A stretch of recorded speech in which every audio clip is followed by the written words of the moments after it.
pagi teman-teman. Kita kembali lagi berada di rumah masing-masing secara online. Teman-teman dipersilakan untuk saat teduh pribadi.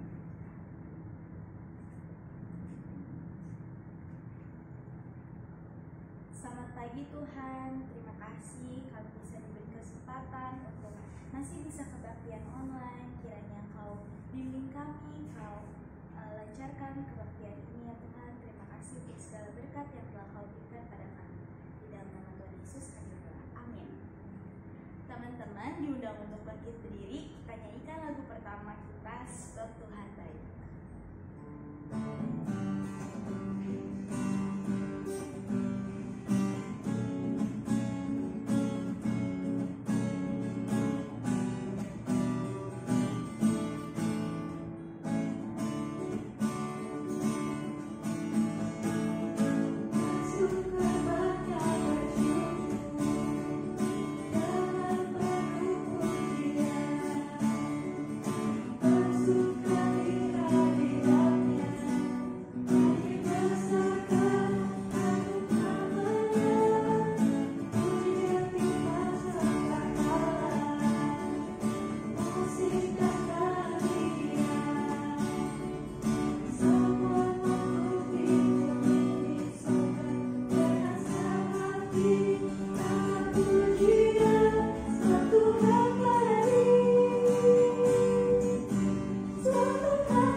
Kebaktian ini berlangsung di dalam nama Allah Bapa, Anak, dan Roh Kudus, sumber kebahagiaan sejati yang ke dalam persekutuan dan karyanya kita persembahkan hidup kita.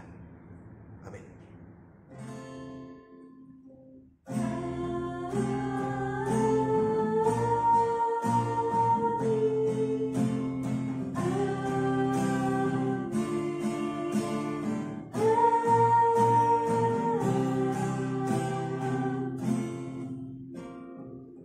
Damai Kristus bersama kita.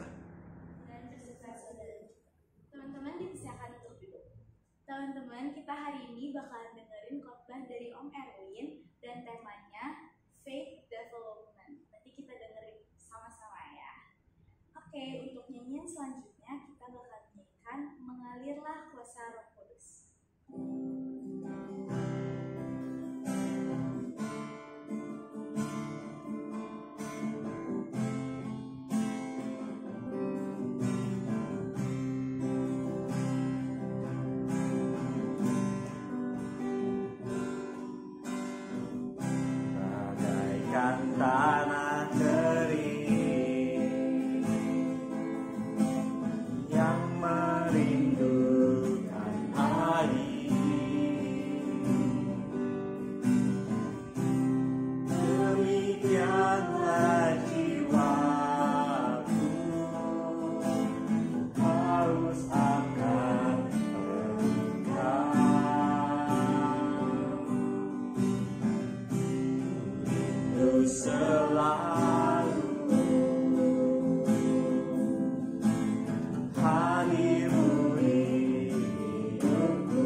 mengakui dosa dalam doa kita.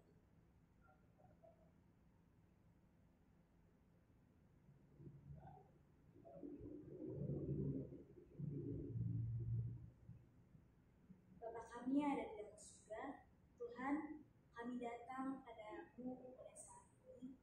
Kami mau mengakui dosa-dosa yang telah kami lakukan yang menyakiti hatimu ya Tuhan. Kiranya Kau ampuni kami, Kau bimbing kami, agar seterusnya kami dapat melakukan segala sesuatu hanya untuk nama-Mu. Terima kasih Tuhan, di dalam nama Tuhan Yesus kami berdoa.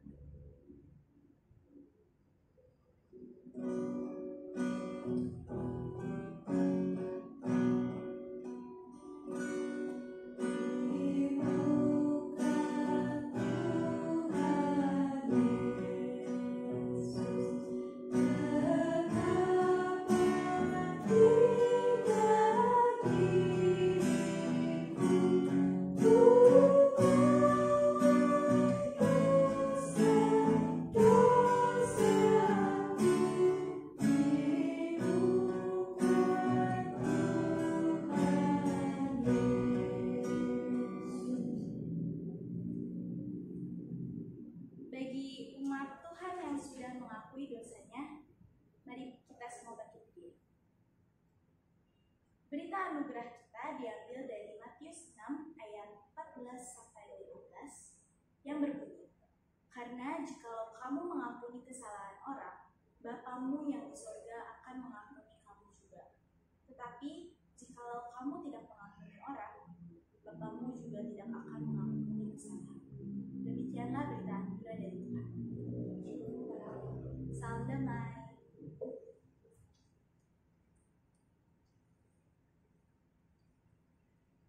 Sebelum kita masuk dalam firman Tuhan, mari kita menyanyikan lagu Siapa yang Berpegang.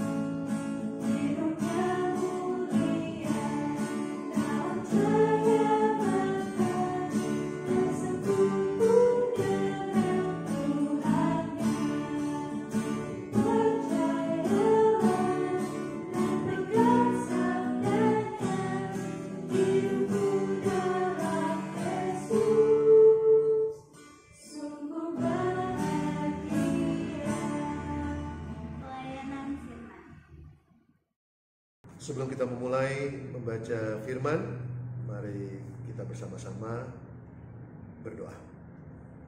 Bapa kami yang di surga, kami mengucap syukur ya Tuhan karena kami diberi kesempatan dan tentunya kesehatan untuk dapat bertemu pada minggu ini untuk mendapatkan firman Tuhan yang kami percaya dapat memenuhi kebutuhan rohani kami, kebutuhan untuk kami dapat bertindak di dalam kehidupan sehari-hari. Izinkanlah kami untuk mengerti firman-Mu yang sempurna itu ya Tuhan, yang akan disampaikan pada pagi ini. Di dalam nama Tuhan kami Yesus Kristus kami berdoa. Amin.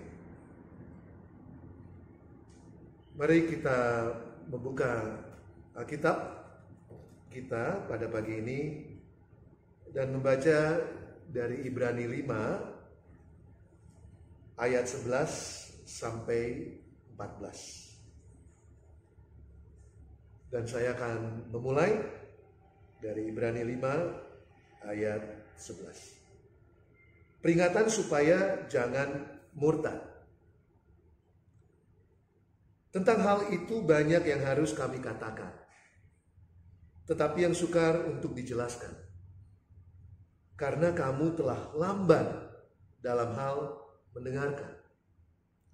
Sebab sekalipun kamu ditinjau dari sudut waktu, sudah seharusnya menjadi pengajar. Kamu masih perlu lagi diajarkan asas-asas pokok dari pernyataan Allah. Dan kamu masih memerlukan susu, bukan makanan keras. Sebab barang siapa masih memerlukan susu, ia tidak memahami ajaran tentang kebenaran. Sebab ia adalah anak kecil. Tetapi makanan keras adalah untuk orang-orang dewasa, yang karena mempunyai panca indera yang terlatih untuk membedakan yang baik daripada yang jahat. Demikianlah firman Tuhan pagi ini. Dan kami memohon agar Alkitabnya tetap dibuka, karena kita akan berulang-ulang untuk masuk melihat isi dari firman Tuhan itu.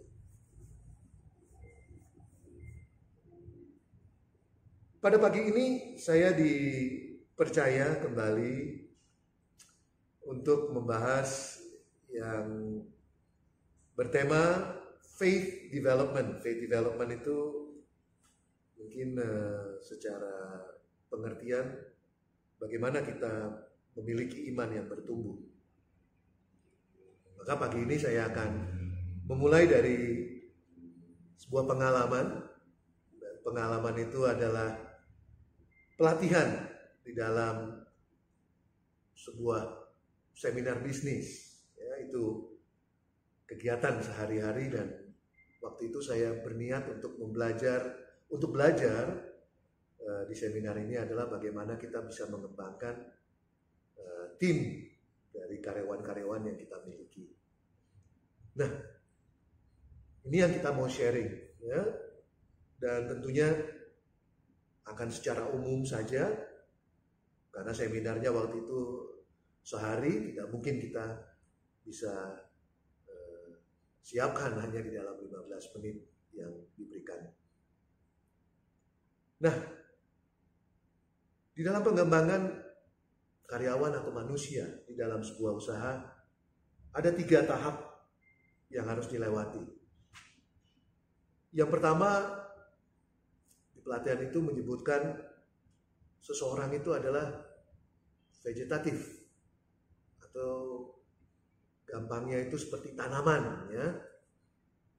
Dan sifat-sifat seseorang yang vegetatif itu adalah dependent. Dependent itu membutuhkan, ya, membutuhkan bantuan. Kalau di usaha, dia disebut karyawan-karyawan yang baru mulai pekerjaan, belum mengerti di mana letak mejanya, ya kan, masih perlu bantuan dari mungkin supervisornya atau manajernya. Ini loh pekerjaan-pekerjaan yang kamu harus lakukan. Kalau tahap manusia, mungkin seorang bayi.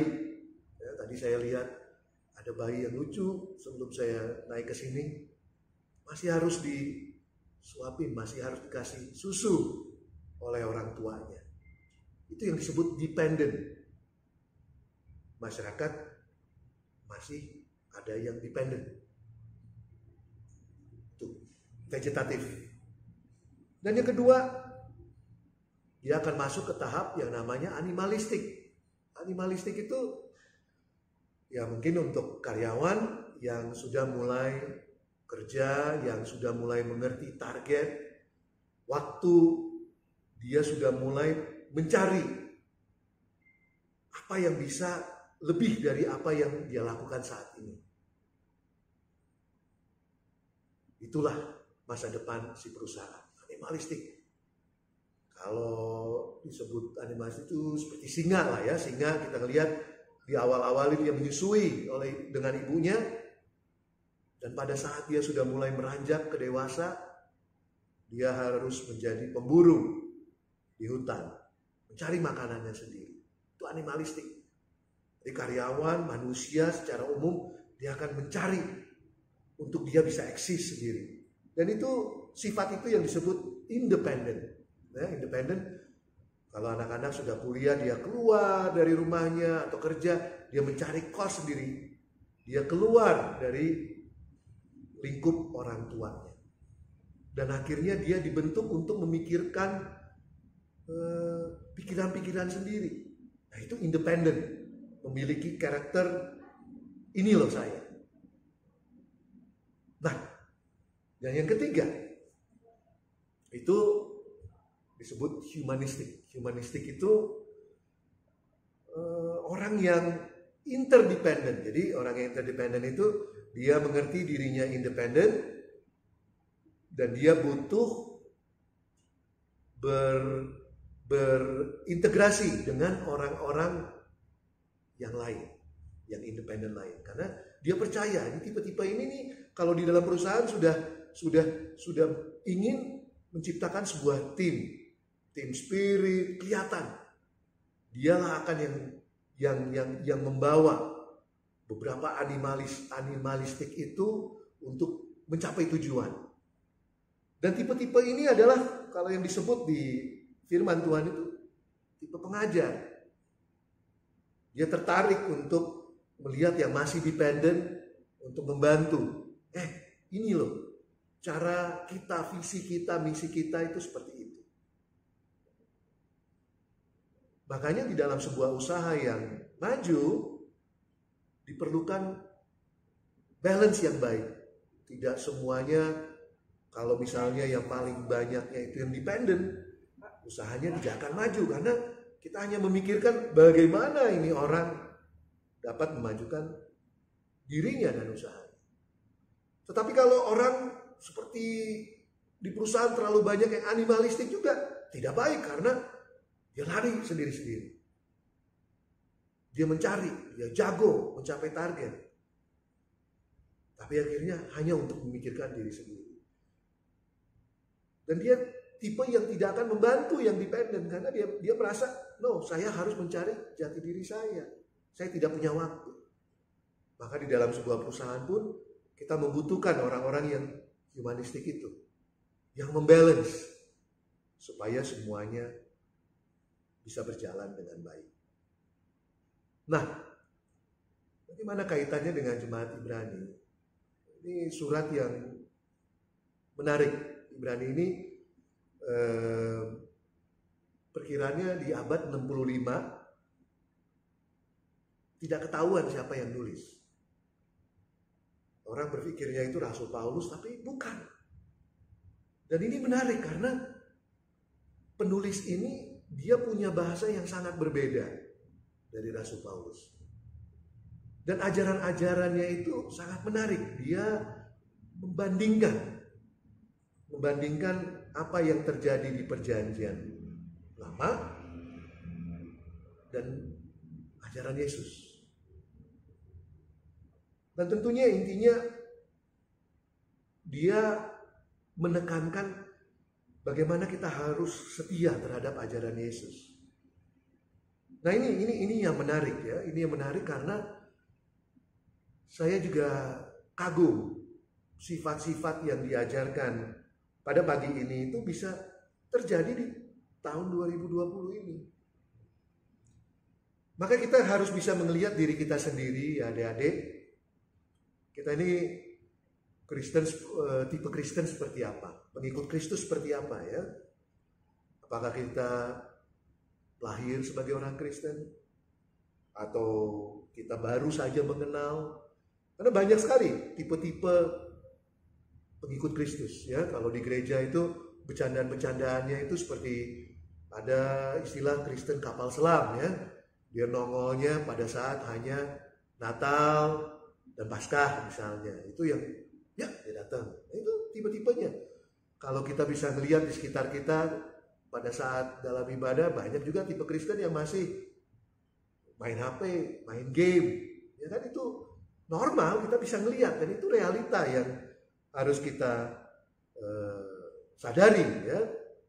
Sampai titik mana mereka? Mereka masih vegetatif, animalistik atau dia adalah sudah mencapai seorang yang humanistik. Makanya sering sekali banyak yang kejadian-kejadian yang pernah saya alami berbicara dengan anak-anak pemuda atau anak-anak remaja. Bang Erwin, saya tidak merasa bertumbuh. Saya tidak merasa bertumbuh dan pada saat dia merasakan tidak bertumbuh itu dia mencari. Nah itu sudah mulai menjadi sifat-sifat yang animalistik. Di dalam perkembangan anak-anak di dalam pertumbuhan imannya, Kita ada 4 fase ya, 4 fase itu yang disebut experiencing faith ya. Experiencing faith itu mungkin zaman-zaman waktu anak-anak saya masih balita ya, mengajarkan konsep Tuhan itu sulit sekali. Mereka nggak ngerti. Belajar tentang siapa diri orang tuanya aja mereka belum tahu. Tapi kita ngajarin, ayo sebelum makan kita berdoa. Experiencing faith. Itu sampai masa-masa sekolah minggu ya. Dia diajarkan konsep yang siapa itu Tuhan. Sekolah minggu secara repetisi, ini loh kejadian-kejadian. Dan pada saat momen-momen remaja, sudah SMP, SMA, ya, mulai kita mengidentifikasi, yes, saya bangga sebagai seorang Kristen. Disitulah kebijakan GKI biasanya mengajak, yuk kita ikut konfirmasi, supaya kita mengakui yang sebenarnya. Kita dapat pelajaran yang lebih dalam lagi daripada sekolah minggu. Kita mengakui Kristus adalah juru selamat kita. Nah, 2 tahap ini masih yang tergolong vegetatif karena yaitu mereka masih bertanya, kenapa saya tidak bisa bertumbuh? Karena masih disiram. Ini loh ajaran yang baik. Sampai kita punya panggilan di dalam diri kita untuk masuk ke tahap yang namanya searching faith. Nah, ini yang mulai animalistik ini. Kalau pengalaman saya dengan anak-anak saya pribadi, dia mulai bertanya, kenapa berbeda ajaran dan perilaku yang terjadi di realita? Ya kan? Papa mengajarkan kita tidak boleh berbohong. Kenapa Papa belum tidak tidur? Kalau ada telepon ngomongnya, bilangin lagi tidur. They're searching faith. Is that a sin? Apakah itu dosa? Saya pun sebagai orang tua akhirnya belajar juga.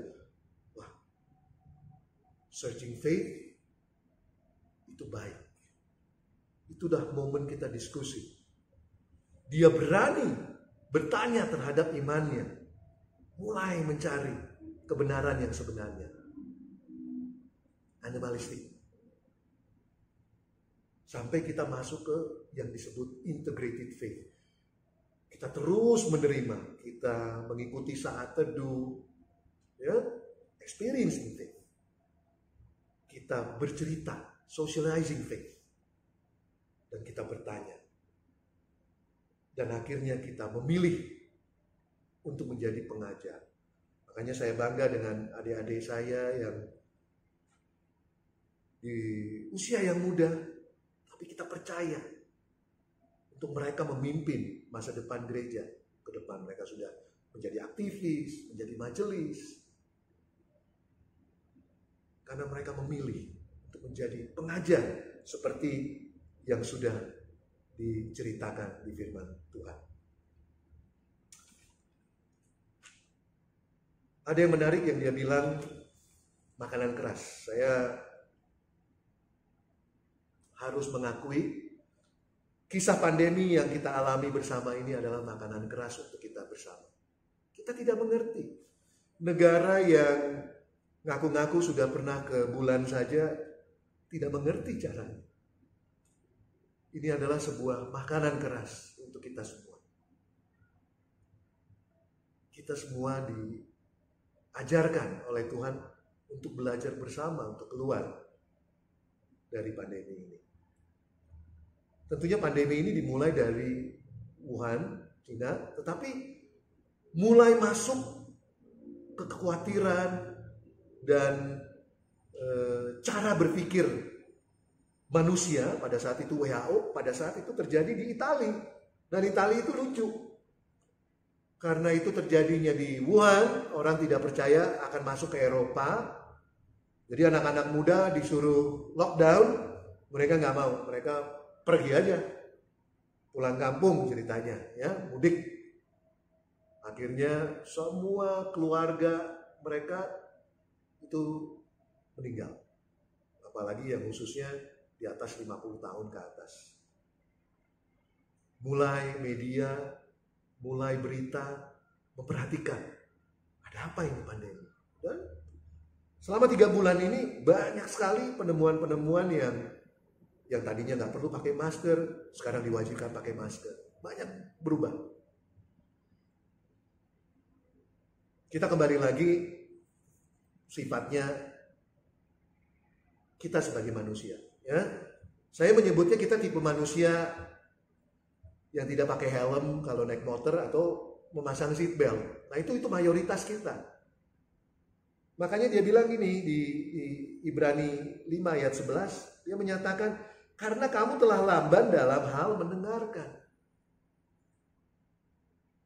Berapa sering kita melihat orang-orang tidak pakai helm, naik motor di jalan.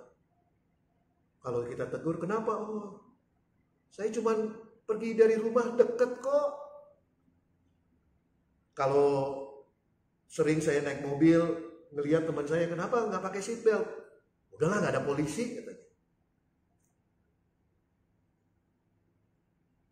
Lamban untuk mengerti bahwa peraturan-peraturan itu dibuat untuk keselamatan mereka. Tidak dilakukan oleh banyak mayoritas kita. Ya, padahal ilmu pengetahuan itu untuk menyelamatkan kita. Saya sangat bersyukur dihadapkan oleh realisasi rupanya saya semakin tua. Kenapa saya bersyukur? Rupanya pada saat saya di umur-umur remaja, pemuda itu, era-era 80-an, saya bisa menyaksikan ada seorang bintang yang namanya Rock Hudson di berita meninggal karena HIV AIDS. Bersyukurnya saya bersyukur dia mati ya. Tapi saya bersyukur saya pernah ngalamin masa-masa seluruh dunia ketakutan. Seorang Freddie Mercury, penyanyi bintang dari grup band Queen, juga meninggal karena sebuah penyakit virus yang datangnya dari simpanse, monyet. Kalau COVID ini katanya dari kelelawar ya. Saya juga bukan ilmuwan, bukan dokter. Itulah yang saya baca-baca. Dan dulu saya bertanya karena saat itu terjadi, manusia yang beragama menyatakan bahwa itulah akibat dari dosa. Dan saat itu hati saya tidak percaya itu. Saya tidak percaya Tuhan mengajarkan melalui virus. Di tahun 91 ada pemain basket. Saya dulu tim basketnya paling saya seneng, saya nonton itu karena itu era saya. Itu Los Angeles Lakers. Dan pemain basket saat itu dia bernama Magic Johnson. Dia mengakui dirinya kena HIV AIDS. HIV AIDS itu kalau di dalam statistik 55% sampai saat ini meninggal. Magic Johnson masih hidup selama 30 tahun ini. Bagaimana caranya? Kita bingung.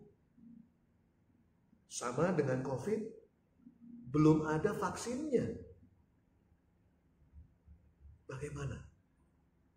Rupanya Tuhan mengajarkan. Jadi dari 80-an masuk ke era 90, pada saat manusia semua sudah takut. Betapa pentingnya imun tubuh di dalam manusia. Dan imun tubuh itu sederhana ajaran Tuhan.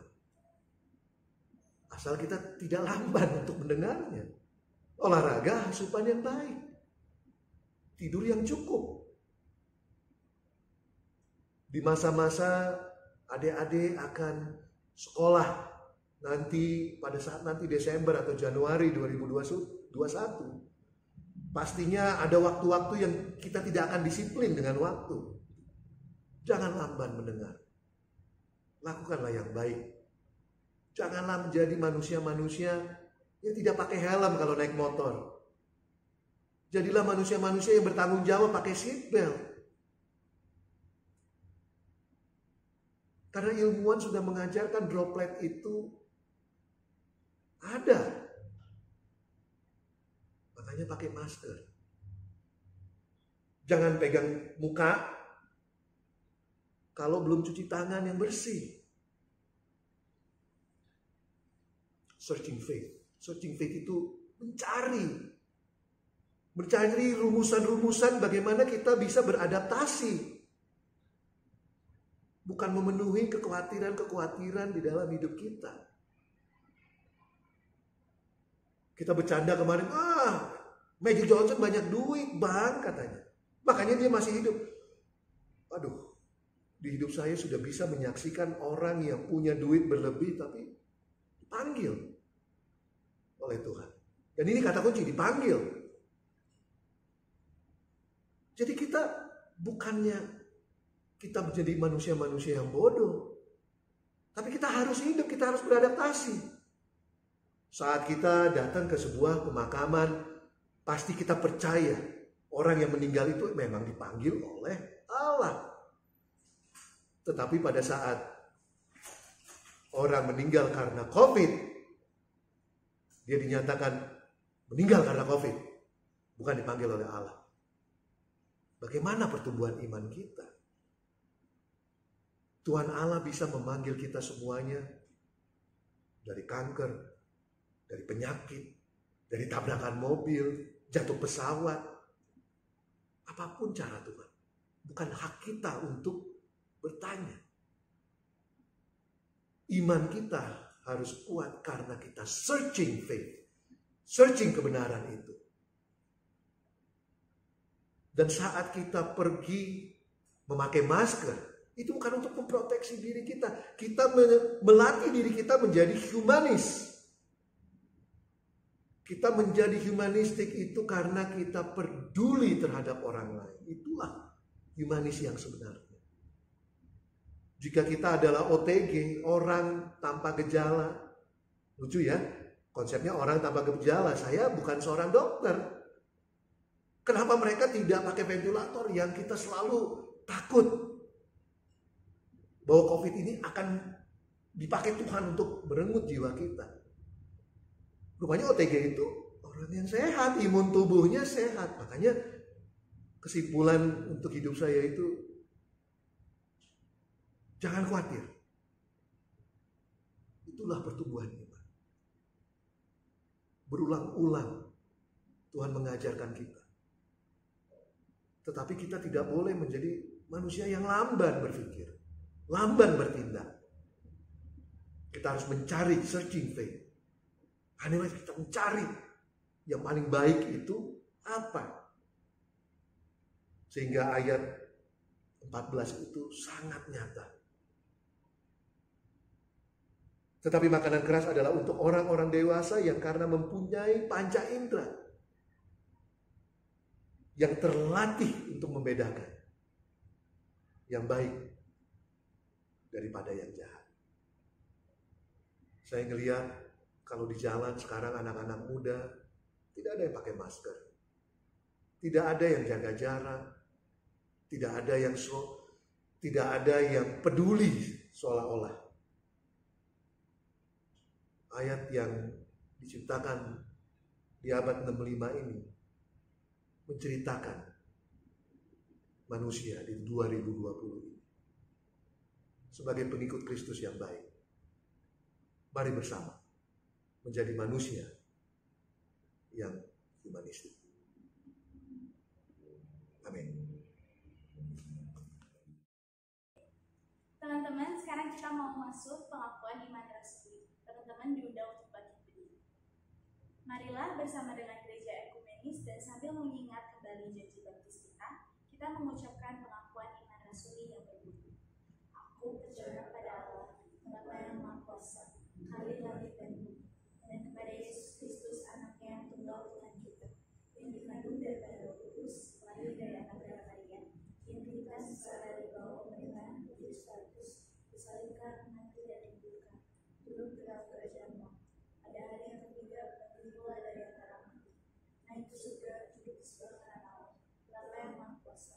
dari sana yang akan datang untuk menghakimi orang yang hidup dan yang mati.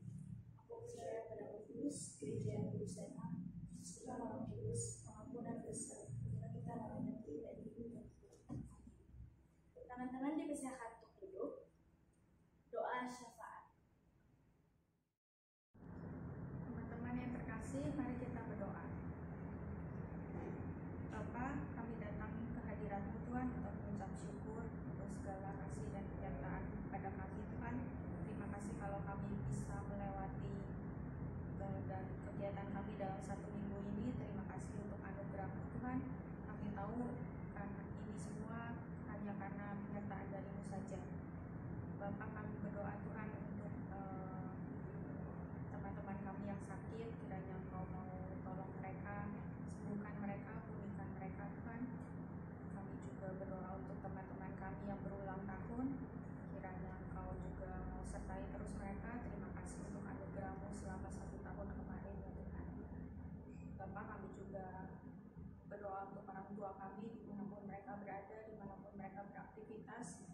Engkau yang tolong sertai mereka dalam pekerjaan mereka, Engkau yang berikan kesehatan juga pada mereka.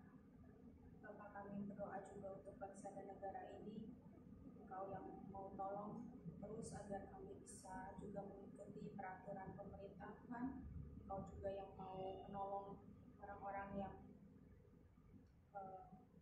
berusaha untuk menyembuhkan orang-orang yang terkena virus ini Tuhan. Kiranya Engkau yang mau sertai para dokter dan semua rumah sakit Tuhan yang menangani mereka. Bapak, kami mau terus Tuhan berjalan bersama Engkau Tuhan. Kiranya Engkau yang mau tolong pimpin kami setiap hari agar kami juga bisa bertumbuh imannya, kami bisa mempunyai hikmat untuk beraktivitas Tuhan, juga dalam melakukan segala usaha yang kami lakukan untuk menjaga kesehatan kami. Terima kasih Bapa, dalam nama Tuhan Yesus kami berdoa dan mengucap syukur. Amin. Teman-teman, sekarang kita mau masuk persembahan. Nas persembahan kita diambil dari Mazmur 54 ayat 8 yang berbunyi, dengan rela hati aku akan mempersembahkan korban kepadamu, bersyukur sebab nama-Mu baik ya Tuhan. Untuk persembahan, mari kita menyanyikan lagu Bapa Aku Datang Padamu.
Bapa kami ada di surga, Tuhan, terima kasih untuk segala berkat yang telah Kau limpahkan pada kami.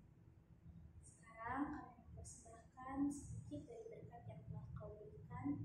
Kiranya Kau berkati persembahan ini, berkati majelis-majelis yang akan mengelola uang ini agar dapat digunakan hanya untuk kemuliaan Kami. Di dalam nama Yesus kami berdoa. Amin. Untuk lagu pemutusan dan berkat, mari kita menyanyikan lagu Kita Harus Membawa Berita.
Arahkanlah hati kita kepada Tuhan. Kami mengarahkan hati kami kepada Tuhan. Jadilah saksi Kristus. Syukur kepada Allah. Terpujilah Tuhan. Kini dan selamanya. Tuhan memberkati kita dan melindungi kita. Tuhan menyinari kita dengan wajah-Nya dan memberi kita kasih karunia. Tuhan menghadapkan wajah-Nya kepada kita dan memberi kita damai sejahtera.